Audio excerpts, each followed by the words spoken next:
Okay, now for the verse, this is where the feel of the song really becomes apparent. It's a quarter note tempo. It's 1, 2, 3, 4, 1, 2, 3, 4, and those are quarter notes, but really you're counting in eighth notes, 1 and 2 and 3 and 4 and 1 and 2 and 3 and 4 and the reason I say that is that sometimes you're playing on the downbeat, the numbered beat, and sometimes your accent comes on the offbeat, the and.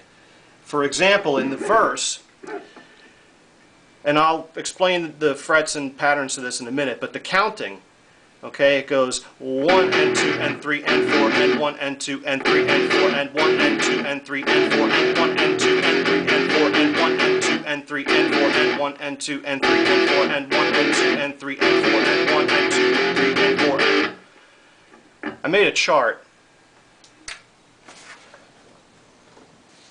Maybe you could do a screen save of this chart.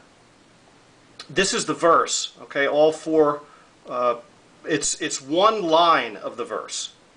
Okay, so this whole pattern repeats 4 times. But what you see is I've written out the counting, the beat, in quarter notes with the eighth notes in between, 1 and 2 and 3 and 4 and beneath that I've written what fret you play the power chord on that beat.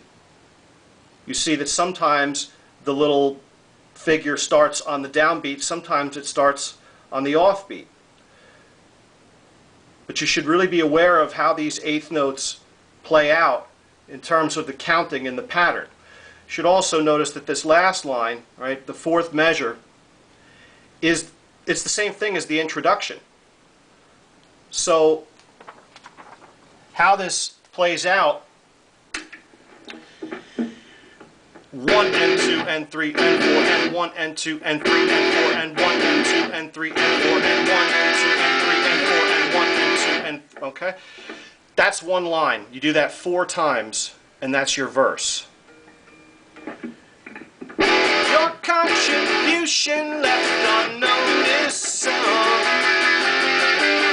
association with an image, and so on and so forth. After you do that 4 times, you're done with the verse and you're going into the chorus.